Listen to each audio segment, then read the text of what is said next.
네, 이제 계속해서 고린도전서 8장, 고린도전서 10장 말씀을 읽겠습니다.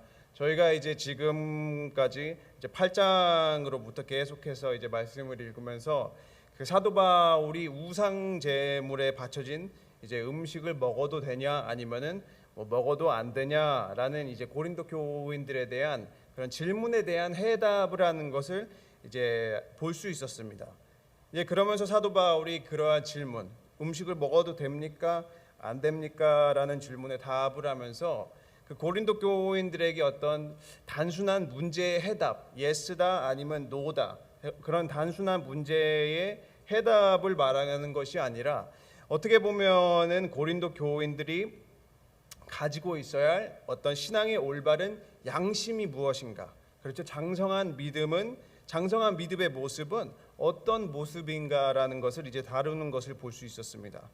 그러면서 이제 8장에서는 우상 음식에 관해서 이제 철저하게, 그죠? 사도 바울이 철저하게 나를 위한 선택이 아니라, 내가 원하는 선택이 아니라 남을 위한 선택을 하자라는 이제 권면을 하는 것을 볼 수 있었습니다. 그러니까 남의 믿음에 걸림돌이 되지 말자라는 것을 이제 우상 음식에 관한 것을 통해서 전달을 했고, 그리고 이제 9장에서는 이제 사도 바울이 어떤 자신의 개인의 삶의 모습을 말하지 않았습니까?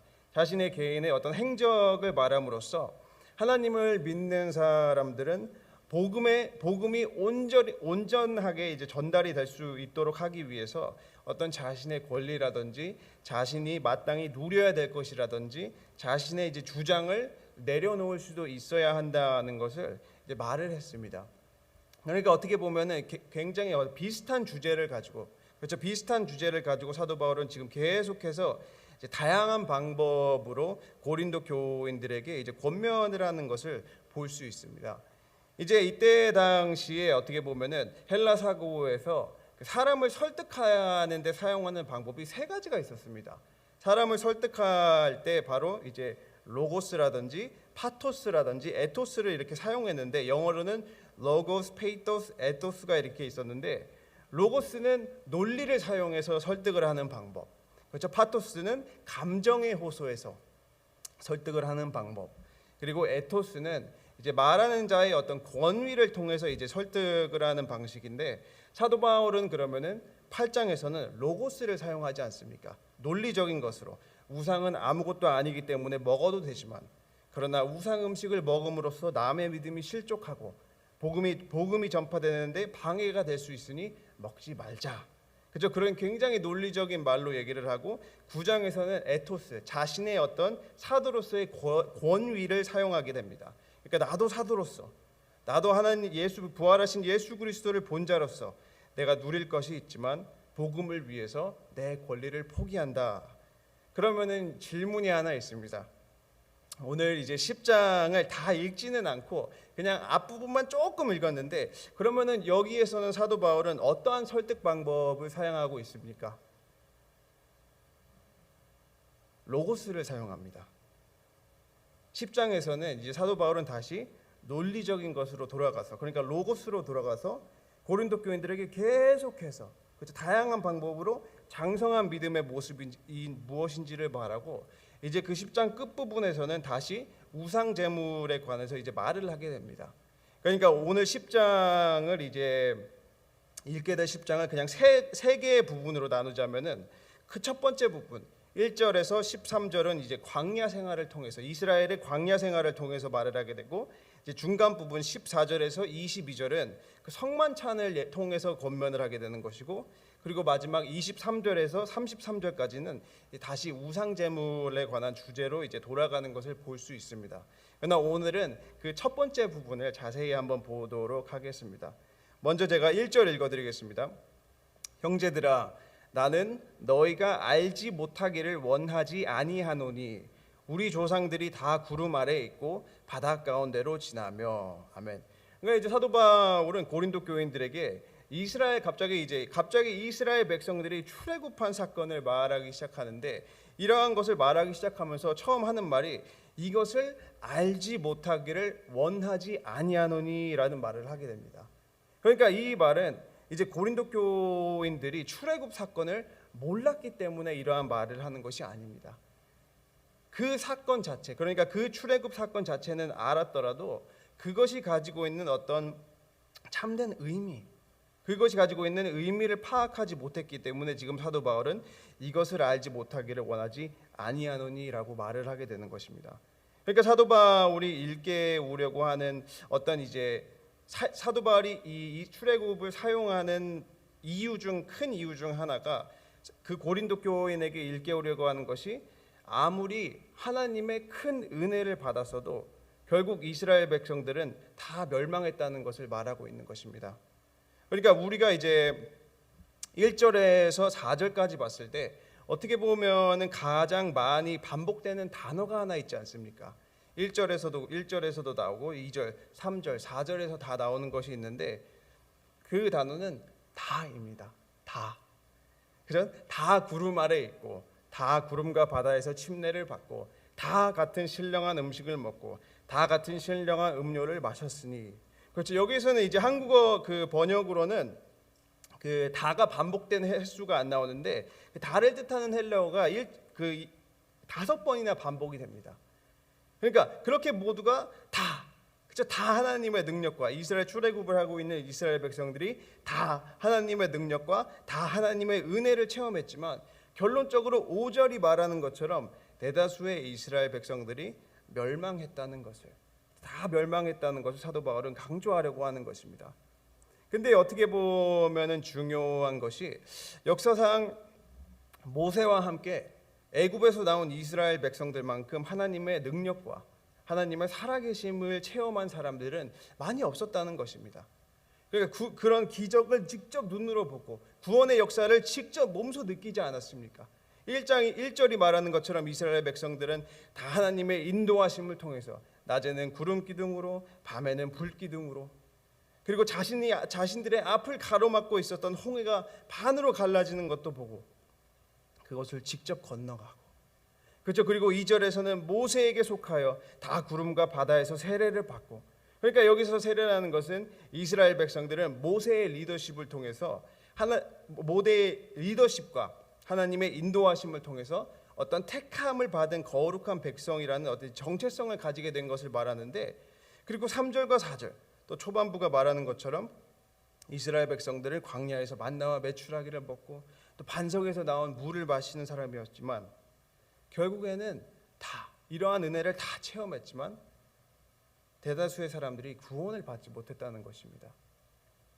5절에서 그러나 그들의 다수를 하나님이 기뻐하지 아니하셨으므로 그들이 광야에서 멸망을 받았느니라. 하나님은 그들을 기뻐하지 않으셨다는 것입니다. 사도 바울이 이러한 것을 얘기하는 게 이러한 어떤 그 이스라엘 백성들의 행적을 얘기하는 것, 그 이유 중 하나가 고린도 교인들도 어떤 끊임없는 경건의 노력이라든지 끊임없는 영적인 어떤 각성이 없이는 고린도 교인들도 이스라엘 백성들과 똑같이 될 거라는 것을 얘기를 하는 것입니다.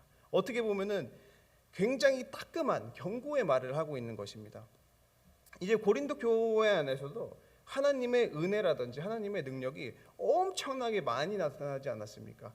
우리가 고린도전서 1장 1절에서 9절에서 본 것처럼 고린도 교회 안에는 모든 언변이 풍부했고 모든 지식이 풍부했었고 모든 은사에 부족함이 없었고 그리스도의 나타내심을 위한 인내심도 있었고, 그러나 문제는 이러한 것들이 고린도 교회 안에서 구원과 덕을 세우는 도구로 사용되었습니까? 다 죄의 도구로 사용하지 않았습니까? 그렇기 때문에 사도 바울은 오늘 10장을 통해서 이스라엘에 관한 것을 말을 하면서 같은 길로 가지 말라고 지금 권면을 하는 것입니다. 6절에서 이러한 일은 우리의 본보기가 되어 우리로 하여금 그들이 악을 즐겨한 것 같이 즐겨하는 자가 되지 않게 하려 함이니. 그 일들이 이스라엘 백성들이 했던 일들은 고린도 교인들의 거울이 되어서, 그러니까 똑같이 고린도 교인들도 악을 행하다 망하는 일이 없도록 이제 어떻게 보면은 경고의 메시지를 하고 있는 것입니다. 근데 여기에서 중요한 것은 이제 사도 바울이 말하는 오늘 전달하는 메시지는 오늘날 이제 저와 모든 성도님들에게도 이제 포함이 되어 있는 겁니다. 그러니까 1절을 우리가 다 자세히 이제 다시 한번 봤을 때 사도 바울은 지금 고린도 교인들에게 형제라고 말을 하고 있고, 이스라엘의 백성들의 역사를 어떤 우리 조상이라고 표현하고 있지 않습니까? 근데 여기에서 재밌는 것은 고린도 교회의 대다수의 사람들은 이방인이었다는 것입니다. 그러니까 민족적으로, 인종적으로 이스라엘 사람들과는 전혀 상관이 없는 사람이라는 것입니다. 그러나 사도 바울이 말하는 것은 우리 조상들의 일이, 그러니까 우리 조상들의 일이 우리의 본보기가 되어 그 어떤 고린도 교회의 상황을 이스라엘에 연결을 시키고, 그렇게 연결을 시킴으로써 어떤 이스라엘 공동체 안에 우리 현재 교회가, 그죠, 교회의 근원이 있고 우리 교회가 배워야 될 게 있다는 것을 말하고 있는 것입니다. 그러니까 사도 바울이 로마서 4장이라든지 11장에서 말하는 것처럼 이스라엘이라는 원 줄기에서 이제 교회가 연결이 되었다는 것을 말하는 것인데, 그렇기 때문에 오늘날 우리에게도, 그죠, 우리에게도 하나님의 은혜를 아무리 체험하고 다양한 은사랑 다양한 지식과 다양한 어떤 방법을 가지고 교회에 오지만 그것을 이제 사랑을 통해서, 하나님을 신실한 마음으로 사랑하는 것을 통해서 덕을 세우지 않고 오히려 그것을 가지고 이제 분쟁을 일으키고 이제 복음을 방해하는 역할을 하게 되면은 우리도 멸망을 받은 이스라엘 민족들과는 별반 이제 다를 것이 없다는 것을 다시 한번 이제 마음에 새겨야 되는 것입니다. 그렇기 때문에 우리도 매일 경건한 마음으로 우리의 신앙을 다지고 어떤 나태한 이제 크리스찬이 되지 않도록 힘써 노력을 해야 한다는 것입니다. 근데 우리는 오늘 말씀을 통해서 어떻게 보면은 이스라엘 백성들이 몰랐던 엄청난 사실을 알게 됩니다. 4절 다시 한번 읽겠습니다.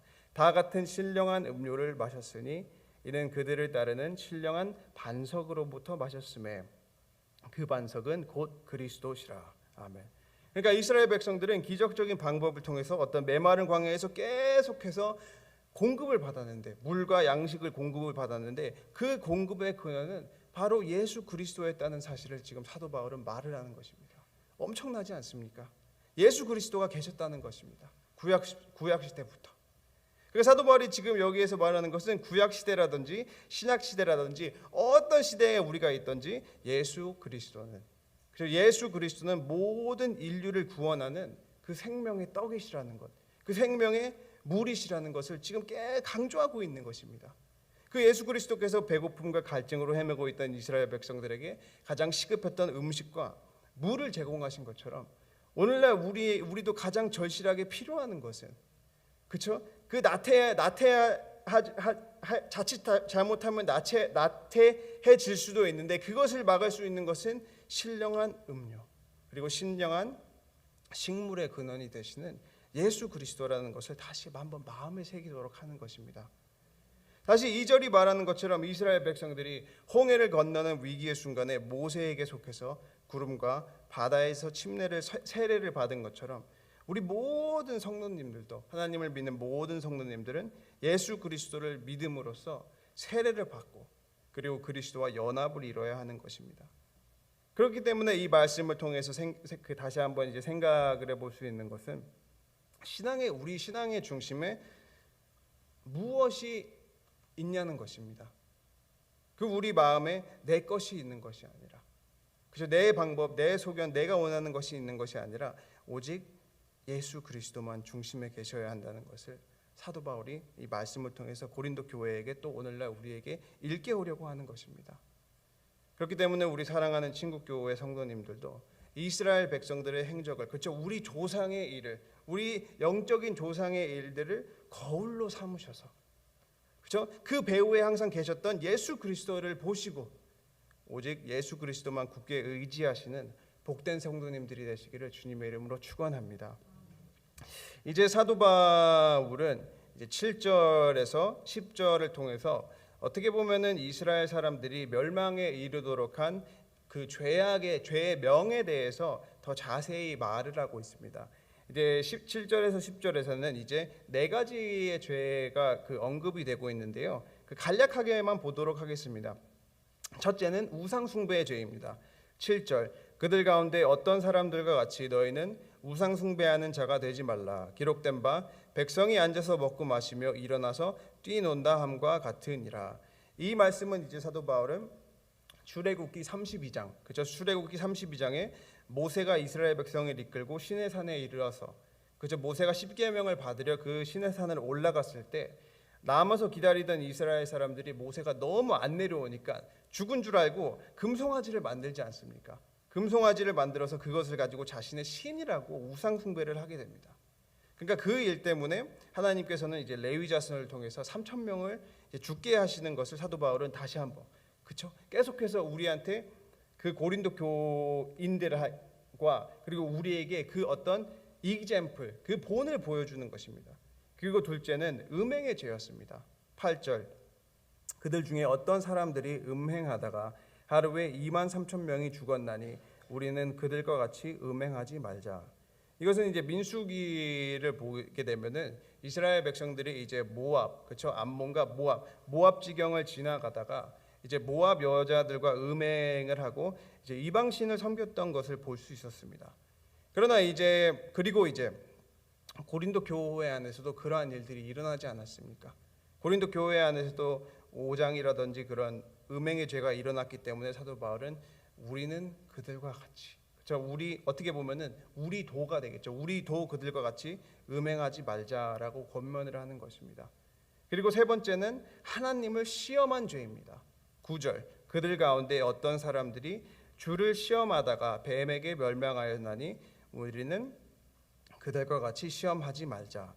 그러니까 여기에서 하나님을 시험했다는 것은 이제 이스라엘 백성들의 어떤 불신으로 인해서, 그렇죠? 하나님을 온전하게 믿지 못한 불신앙으로 인해서 어떤 하나님의 죄에 대한 관용을 시험하고, 그렇죠? 이렇게 하면은 용서해 주실까?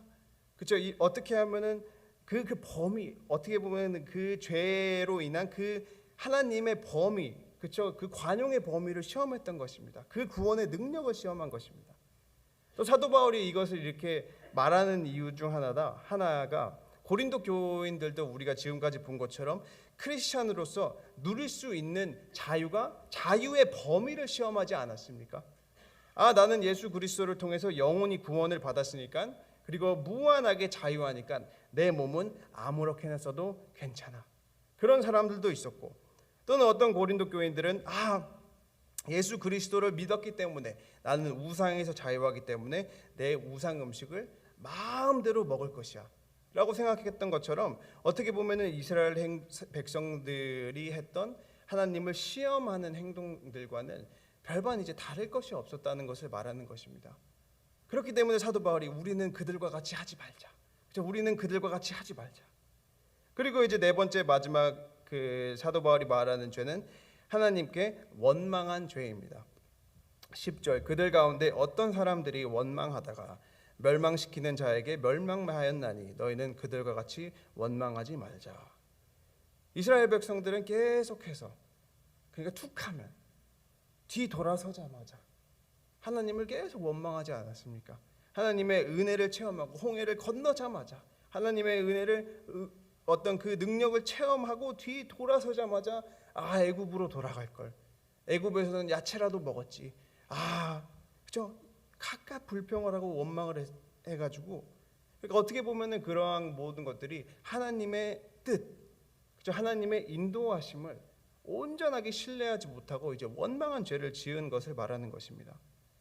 사도 바울이 이러한 이제 네 가지 죄를 말하는 것은 배워야 한다는 것입니다. 고린도 교인들도 배워야 될 것이 있고, 오늘날 우리 진군교회 성도님들도 마음에 새겨야 할 것이 있다는 것입니다. 그러니까 같은 실수를 반복하지 않도록 근신하고, 그죠? 경건의 연습을 해야 한다는 것입니다. 그러니까 11절, 그들에게 일어난 일들은 우리의 본보기가 되고 또한 말세를 만난 우리를 깨우치기 위하여 기록되었느니라. 아멘. 우리도 그것을 보고 배울 것이 있다는 것입니다. 그러니까 아무리 은혜가 하나님으로부터 받은 은혜가 많다고 하더라도 어떤 그것이 하나님과 또 이웃과의 건강한 관계로 또 올바른 신앙생활로 이어지지 않는다면은 어떻게 보면은 우리도 이스라엘 백성들이 받은 그 똑같은 심판을 받을 것이라는 그런 것을 말하는 것입니다. 그러니까 사도 바울이 당부하는 것은 어떻게 보면은 아무리 신앙생활을 잘 하고 있는 것처럼 생각할지라도 언제라도 우리는 죄에 넘어질 수 있다는 것을 염두하고 있는 것입니다. 그리고 그것을 염두하면서 조심히 살아야 된다는 것입니다. 12절 말씀, 그런즉 선 줄로 생각하는 자는 넘어질까 조심하라. 그다음에 우리 사랑하는 친구교회 성도님들도 그 항상 말씀으로, 그렇죠, 말씀을 본보기로 삼아서 자신을 뒤돌아봐서, 그렇죠, 넘어지지 않는, 그렇죠, 넘어지지 않으려면 어떻게 하셔야 되겠습니까? 한 걸음 한 걸음 예수 그리스도와 함께 나아가시는, 그렇죠, 한 걸음 한 걸음을 예수 그리스도와 함께 걸어가시는 우리 복된 친구교회 성도님들이 되시기를 주님의 이름으로 축원합니다. 이제 마지막으로 13절 보겠습니다. 사람이 감당할 시험 밖에는 너희가 당한 것이 없나니 오직 하나님은 미쁘사 너희가 감당하지 못할 시험 당함을 허락하지 아니하시고 시험 당할 즈음에 또한 피할 길을 내사 너희로 능히 감당하게 하시느니라. 아멘. 이제 10장의 초반부를 봤을 때 신앙의 정도를 거르려고 하는 사람들, 그렇죠? 우리가 올바른 믿음 생활을 하려고 할 때는 다양한 죄와 죄의 어떤 유혹과 다양한 시험에서 넘어가야 한다는 것을 전제로 하고 있습니다. 왜냐하면은 어떤 이스라엘 백성들처럼 죄에 빠질 수도 있는 유혹, 또한 우리의 신앙을 흔드는 어떤 시련들, 그렇지 않습니까? 13절을 우리가 딱 봤는데 그 전절에서는, 그 전에 있는 12절에서는 넘어질까 조심하라 그러고, 이제 다음 주에 보겠지만 13절 바로 그 뒤에 14절에서는 우상 숭배하는 일을 피하라고 말을 합니다. 그렇기 때문에 우리가 신앙의 정도를 거르려고 할 때는 어떤 그 죄의 유혹이라든지 시험, 그런 것들을 전제로 하고 있습니다. 그러나 13절은 성도들이 그러한 어떤 당연하게 오는 유혹이라든지 죄의 유혹이라든지 시험을 넘어갈 수 있는 그 힘에 대해서 말을 하는 것입니다. 23절에서 말하는 시험은 이제 신약 성경에서 대부분 이제 두 가지의 의미로 사용이 되는데, 하나는 방금 말씀드린 것처럼 유혹, 그렇죠, temptation. 그리고 또 두 번째는 시련, trial. 그렇죠. 유혹은 어떻게 보면은 사단이 크리스찬들을 죄에 빠지도록 하려고 하는 것이고, 시련이라고 하는 것은 이제 하나님께서 하나님의 자녀들을 연단하기 위해서 이제 허락하시는 것을 의미하면서 이제 사용이 많이 되는데, 어떻게 보면은 여기에서 핵심은 하나님은 미쁘시다는 것입니다. 미쁘시다는 것은 영어로는 God is faithful.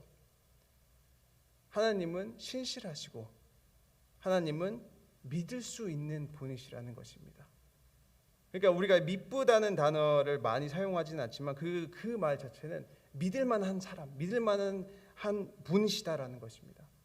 그렇기 때문에 하나님의 미쁘심을 믿고, 그렇기 때문에 우리가 어떤 유혹이라든지 시련을 넘어가기 위해서는